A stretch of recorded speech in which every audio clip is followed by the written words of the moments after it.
동성동본 혼인 금지. 여러분 다들 기억하시죠? 예전에는 동성동본이면 결혼 못했습니다. 그런데 이 혼인 금지법은 오래전에 사라졌죠.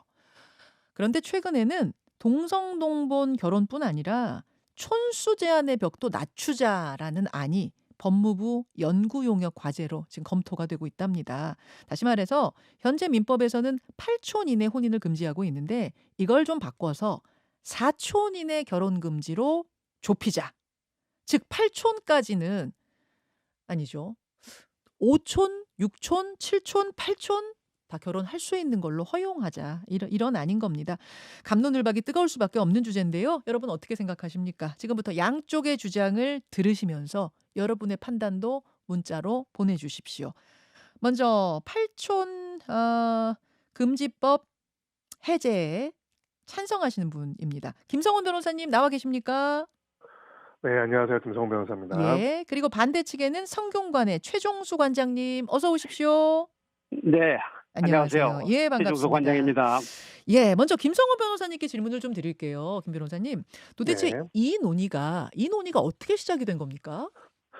네, 기본적으로 이제 유교적인 질서에 입각했던 호주제 그리고 동성동본 제도, 그 결혼 금지 제도들이 과거에 있었죠. 이게 순차로 헌법에 위반된다라는 이유로 이제 무효 위헌으로 판단이 되었습니다. 아, 그러다가 미국에서 사시던 어떤 분의 헌법 소원으로 시작이 됐다고 하던데 그 사연을 좀 소개해 주실 수 있어요? 네, 그렇습니다. 그래서 이제 이 부분과 관련돼 가지고는 네. 거기에 대한 입법 공백을 대안을 마련하기 위해서 8촌 이내에는 혼인을 금지하고 또 두 번째로 만약에 결혼을 한 다음에 8촌 이내에 혼인이라는 게 확인이 되면 혼인을 원천 무효화할 수 있는 그런 법률 규정이 있었습니다. 음. 근데 지금 이 A씨와 B씨라고 이야기를 할게요. 네. A씨와 B씨는 해외에서 결혼을 한 다음에 한국에 입국을 하고 혼인 신고를 했는데요. 네.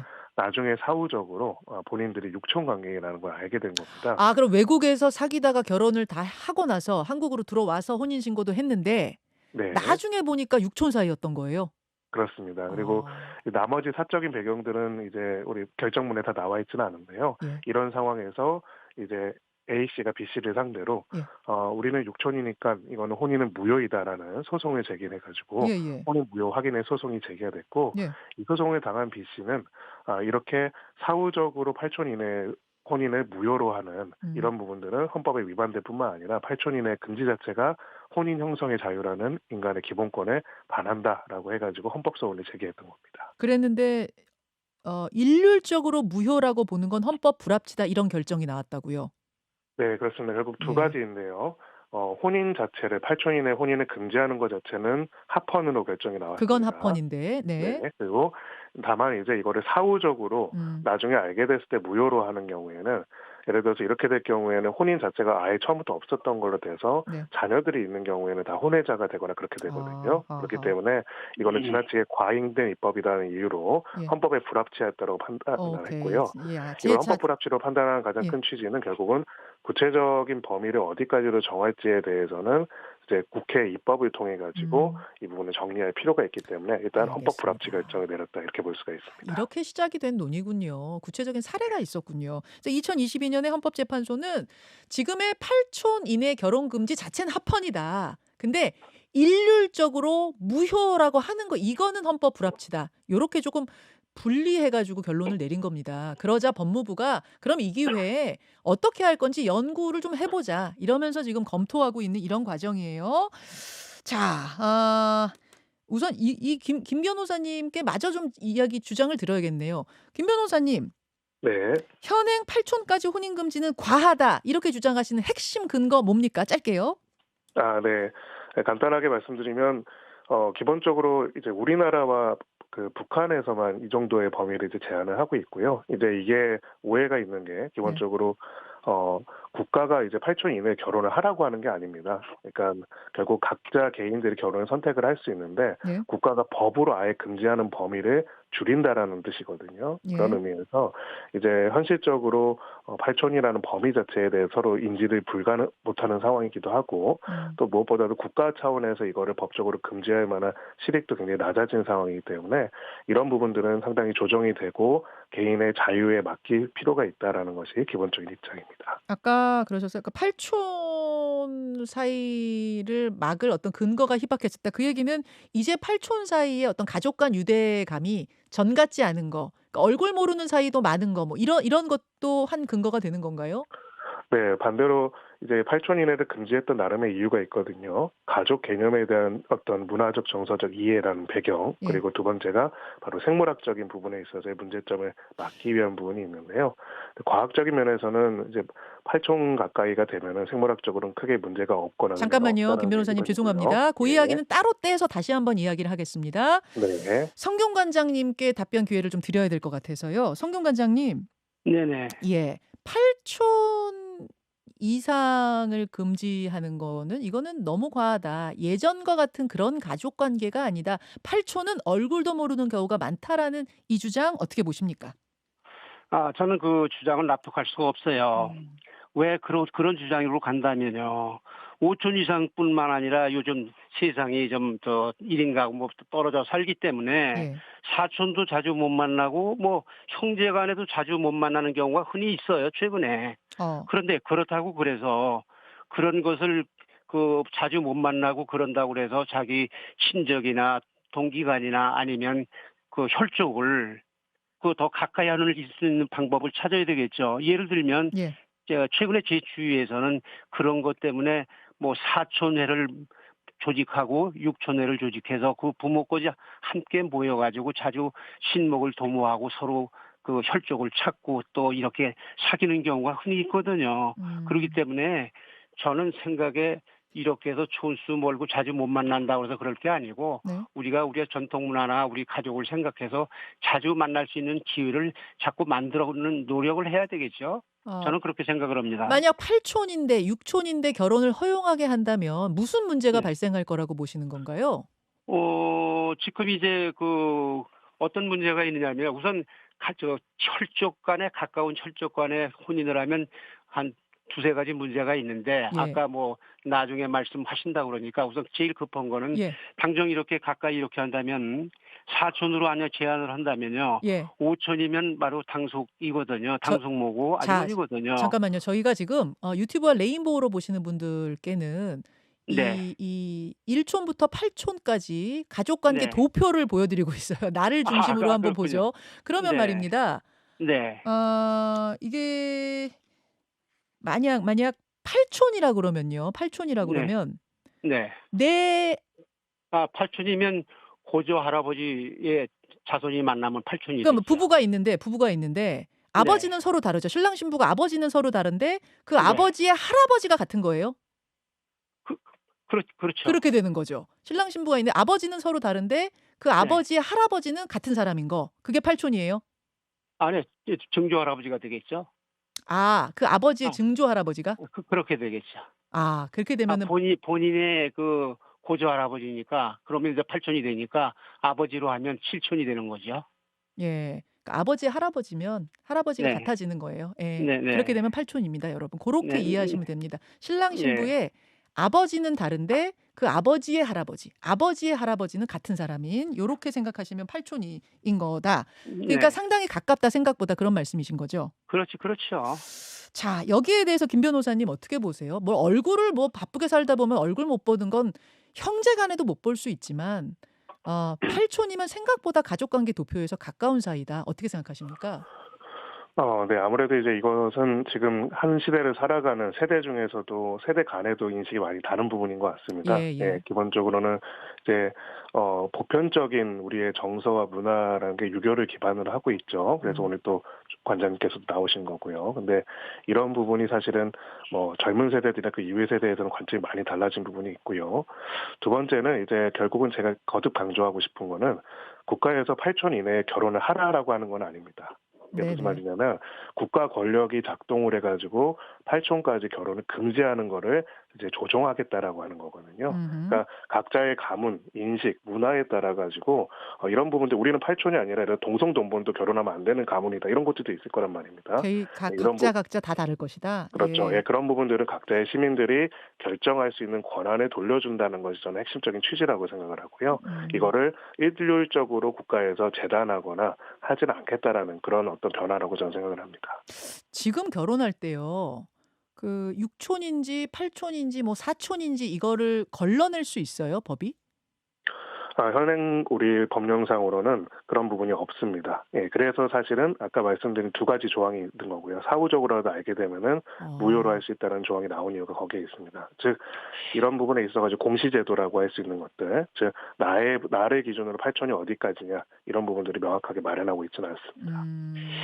제가 잠깐만 하나 예, 성균 말씀드릴까요? 관장님. 예. 조금 전에 유교에 대한 전통에 대한 말씀을 하셨는데요.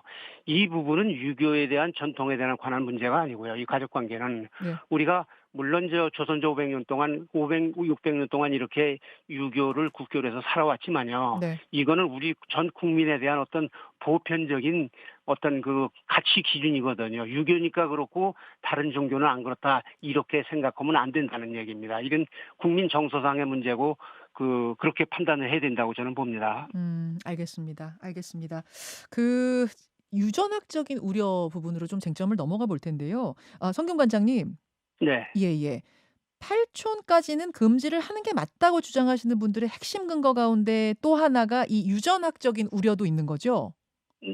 그런 얘기도 들었습니다. 예. 어떻게 알고 계십니까? 제가 알고 있는 거는요. 예.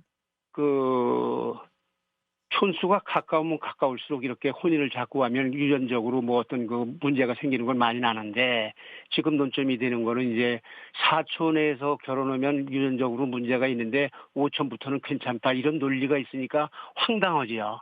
음. 바로 사촌의 아들이 오촌 아니에요. 예예. 근데 거기서 혼인을 하면 괜찮다. 사촌은 안 되고 오촌서부터는 문제가 없다는 논리에 대해서 저는 이해할 수가 없고요. 음. 6촌, 7촌, 8촌도 아주 혈족이기 때문에 그게 대가 내려가도 자꾸 이렇게 근친혼을 하면 근친혼의 피해가 음흠. 상당히 나타나고 있거든요. 음. 그리고 근친혼을 얼마 전까지 그냥 아주 범죄시했어요. 예예. 그러면 근친상간이라고 예. 그래가지고요. 성균관에서 생각하시는 건 팔촌까지는 금지가 맞다가 맞습니까? 아니면 사실은 더 해야 된다고 보시는 거예요? 뭐 더 해야 된다고 보는데 아. 근데 사회적으로 지금 이제 그런 분위기가 아니고 전체적으로 많이 바뀌어 있으니까 예. 이미 8촌까지 이렇게 정해져 있기 때문에 그거를 더 낮춰서는 안 된다는 게 그런 의미. 확고한 신념입니다. 예. 팔촌까지만 금지하는 것도 사실은 못마땅한데 이걸 더 줄이자고 하니 이거는 사회 질서를 많이 흐트리는 거다 그런 주장이신 것 같아요. 그렇습니다. 예. 김 변호사님. 이 네. 유전학적으로 근친혼은 문제가 생긴다. 그러니까 유전 질환이 걸릴 수 있다라는 이 부분 어떻게 보십니까? 네, 아무래도 이거는 과학의 영역인 것 같습니다. 예. 근데 이제 기본적으로는 과학적인 확인 결과 이제 5천 이상이 되면서부터는 실질적으로 그런 문제가 발생할 가능성이 현저하게 낮아지고 실질적으로는 크게 타인 간의 결합과도 상관이 없을 크게 차이가 없을 정도로 문제가 안 된다고 보고 있고요. 이게 과학적으로 좀 데이터가 나온 건가요? 그렇습니다. 뭐 1.7% 어. 이하의 이제 유전자 일치율이 있다라는 그런 분석 보고가 있기 때문에 어. 이번에 이제 법무부의 연구도 그런 생물학적인 부분 또한 같이 검토를 하고 있는 것으로 알고 있습니다. 두 번째는 사촌까지는 좀 네. 문제가 되지만 오촌부터는 생물학적으로 괜찮다는 데이터가 있다. 네, 그리고 전 세계적으로도 거의 대부분의 나라에서 사촌 이내의 결혼은 제한을 하고 있는데요. 네. 8촌까지 금지하는 사례는 아까 말씀드렸다시피 우리나라랑 북한밖에는 없는 그런 상황입니다. 이제 그런 부분도 있고요. 마지막으로 이것만 살짝 말씀을 드리면은 네. 과거에는 이제 우리가 집성촌이라고 해가지고요. 네. 동성동본 이제 사람들끼리 모여가지고 많이 살았죠. 네. 그래서 혼인이라든지 이런 부분들이나 자연적인 결합 자체도 가까운 친인척 간에 이루어질 가능성이 현실적으로 높은 상황이었습니다. 그래서 이거를 법으로 금지하고 막을 필요성이 이제 크다면은 지금은 아까 말씀하셨듯이 어디서 어떻게 누구를 만나는 그 폭이 뭐 국가와 국경을 넘어서가지고 굉장히 다양해졌거든요. 그래서 현실적으로도 이거를 국가 권력이 개입해가지고 8촌 이내를 제한할 필요성도 많이 낮아진 것도 하나의 원인이라고 봅니다. 예. 성균 관장님. 예. 지금 말씀하신 중에 네. 집성촌 말씀하셨거든요. 예. 우리나라에 많은 집성촌이 있어요. 저 자신도 집성촌에서 자라고 컸는데 예. 집성촌에서 분명히 하는 거는 집성촌에서 있다고 해서 그 안에 일가들끼리 친척끼리 하는 건 절대로 안 했어요. 그렇죠. 예. 네, 절대로 안 하고 그 안에서 만약 집성촌 안에서 한다는 것 이웃 동네라든지 아니면 집성촌 내에서라도 타성이 있으면 물론 혼인을 했죠. 그래서 이제 동성동본 그 문제도 그 이전부터 내려왔던 거고요. 그래서 네. 그런 부분은 전혀 그 생각이 좀 다릅니다.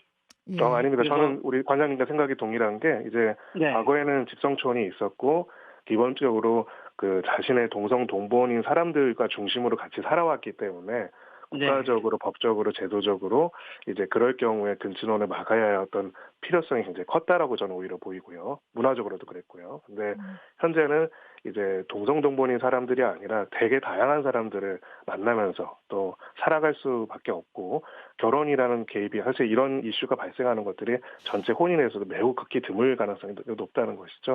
그런 부분에서 예. 각자의 시민들이 선택하고 판단할 수 있도록 하는 영역이 조금 더 넓어질 필요가 있지 않나 이런 알겠습니다. 말씀드린 겁니다. 지금 청취자 질문이 어, 굉장히 많이 들어오는데요. 예, 그런데요. 관장님. 예. 그런데 지금 이제 변호사님 말씀하신 거를 제가 이제 다른 측면에서 이해는 하지만요. 예. 제일 네, 중요한 건 그러거든요. 아무리 그렇다고 그래도 이거를 축소해서 자주 낮춘다는 얘기는 심각한 문제가 생기는 게 아까 유전적인 문제 이런 문제도 말씀하셨지만 그 부분은 과학적으로 그 뭐 5천 이상은 구체적으로 어떻게 있다는 데이터를 저는 접한 적이 전혀 없고요. 그거보다도 중요한 거는요. 5천 고모와 혼인을 한다? 사촌이 사돈이 된다. 뭐 당숙이 남편이 된다. 가정 파괴를 하고 인륜이 붕괴되는 이런 거를 하지 말자는 거지. 그걸 제한의 문제다 이렇게 볼 건 아니라고 봐요. 음. 제가 따로따로 질문 한번 드릴게요. 김성훈 네, 변호사님 지금 청취자 질문이 네, 많이 들어오는데 지금은 뭐 8촌 이내인데 결혼하는 케이스가 아주 극히 드물기 때문에 네, 이 촌수 제한을 좀 푼다고 해도 이게 많이 늘어나지 않을 거다라고 말씀하셨어요. 극히 적다. 극히 적은 케이스다. 근데 네. 막상 풀고 나면 지금은 묶여 있기 때문에 이런 케이스가 적은 거지 막상 풀고 나면 상당히 늘어나진 않겠는가? 아까 관장님 말씀하신 가족 붕괴까지 갈 정도로 확 늘진 않겠는가? 이 부분은 어떻게 보세요? 저는 전혀 그럴 가능성이 낮다고 생각을 합니다. 예, 어. 없다고 생각을 하고요. 음. 가장 큰 이유가 혼인이라는 게 이렇게 부동산 계약 같은 게 아니지 않습니까? 예. 두 당사자가 굉장히 오랫동안 인연을 맺고 서로 의사결정을 해가지고 함께 가정을 이루기로 하는 결정인데요. 이제 그게 과거 같이 이제 오히려 8촌 이내 어떤 만남의 기회들이 많았다면은 모르겠습니다만 지금은 음. 사실은 우연이라도 자신의 8촌 이내 사람들이 만나기가 쉽지가 않습니다. 음. 통계적으로요, 아하. 확률적으로요. 그런 부분에서 갑자기 이거를 국가가 개입을 안 하면 8촌 이내끼리 서로 찾아가지고 결혼을 해서 이게 늘어날 가능성은 저는 제가 생각하는 음. 통계적 상식으로는 말이 되지는 않다. 이렇게 법을 생각합니다. 푼다고 해도 이게 확 늘어나지 음, 않을 거다. 관장님. 예. 아니에요. 법을 푼다고 해서 늘어나지 않는다 이런 거는 뭐 저도 그렇게 동감을 하지만요. 여기서 중요한 거는요. 예. 이렇게 자주 만나지 못하고 그러니까 그러면 적어도 8줄까지는 같은 경우 고조 할아버지 자손이니까 네. 자꾸 또 저 모임도 갖고 또 우리 할아버지가 누구야, 증조 할아버지가 누구야, 고조 할아버지가 누구야 이렇게 하면서 자꾸 우리 저 혈족을 찾고 이런 걸 노력을 해야지. 어. 그 중간에는 그냥 모른 척하고 있다가 혹시 드물더라도 그냥 내버려 둔다. 그거는 안 된다는 그런 말씀이지요. 아하. 그러니까 이번 기회에 예. 우리가 이런 그 혈족 개념을 다시 한번 타져가지고 더 돈독할 수 있는 이런 기회로 삼는 게 저는 좋겠다. 이왕 논란이 됐으니까. 음. 그래서 적어도 8천만은 꼭 지켜야 되겠다. 그런 생각입니다. 자, 이번에는 성경 관장님께 들어온 질문도 하나 드리겠습니다. 네, 네, 8촌 이내 그러니까 4촌 금지로 범위를 좀 좁힌다고 해도 네. 일부러 막 6촌 찾아서 결혼하는 경우는 그렇게 없을 거다. 그냥 두고 몰랐는데 결혼한 케이스들에 대해서는 오케이, 허용하는 수준. 이것도 반대하시는가? 이건 어떻게 생각하세요? 모르고 한 거야. 뭐 제가 그 어떤 법률적인 문제니까 어떻게 된다 이렇게 대답하기는 쉽지는 않은 거예요. 그거는. 음. 그런데 내가 주장하는 거는 좀 중복이 되는데 네. 6천이고 7천이고 8천이고 그거는 우리가 내 혈족을 내가 찾아서 이게 그런 일이 치열수록 해요. 예를 들어서 이렇게 남녀간에 교제를 하잖아요. 예예. 교제를 하면 본이 어디냐? 보통 다 묻잖아요. 그럼 어디 살지? 부모는 누구야? 음. 어느 할아버지 자손이야? 이건 기본적으로 묻고 서로가 알고 그러고 사랑을 나누고 결혼을 하는 거지. 음. 그거를 다 무시해버리고 만나서 좋으니까 그냥 뭐 같은 성인데도 그냥 이렇게 결혼한다, 이렇게 해야 된다, 그런 걸 무시하고 한다는 거는 우리가 이제 또 젊은 사람들한테도 그런 건 일깨워주고 또 많은 젊은이들도 그렇게 생각을 안 할 걸로 저는 확신을 합니다. 자, 무슨 말씀인지 그래서 알겠습니다. 예. 그래서 예. 혹시 그런 경우가 드무니까 예. 그냥 방치해도 된다 이런 건 아니고요. 어. 그런 경우가 간혹 있더라도 이거는 엄격하게 제한해서 그걸 따라갈 수 있도록 국가에서 법으로 유도를 하는 게 맞다고 저는 생각을 합니다. 자, 청취자 문자 들어온 것도 한번 보겠습니다. 먼저 0802님은 사촌 넘어가면 누군지도 모르는 게 요즘 현실인데 5촌인지 6촌인지 모르고 사랑에 빠질 수 있지 않습니까? 허용해야 된다. 이런 분 계시고요. 내일도라는 닉네임 쓰시는 분은 막상 5촌부터는 허용한다 해도 자기 집 문제가 되면 다 반대할걸요? 이렇게 쓰셨어요.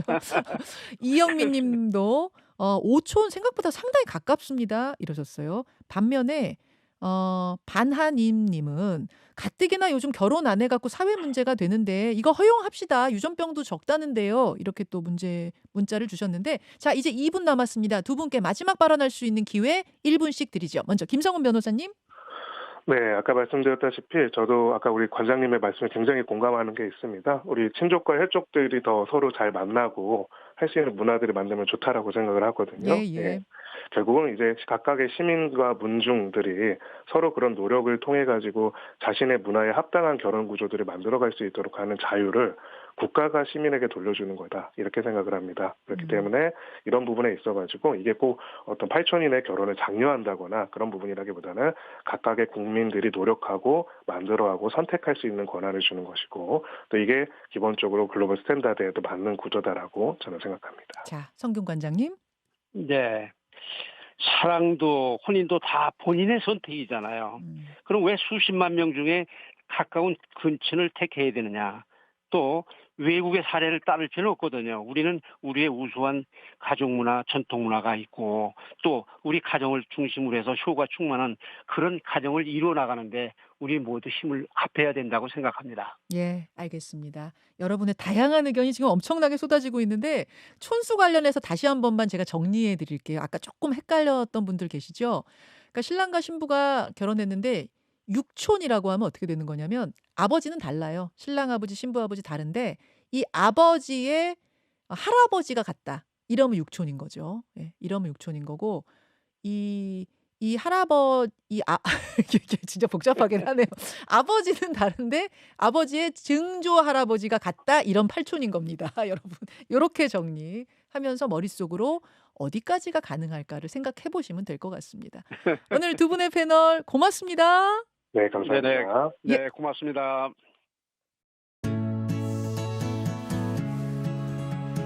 김현정의 뉴스쇼는 시청자 여러분의 참여를 기다립니다. 구독과 좋아요, 댓글 잊지 않으셨죠? 알림 설정을 해두시면 평일 아침 7시 20분 실시간 라이브도 참여하실 수 있습니다.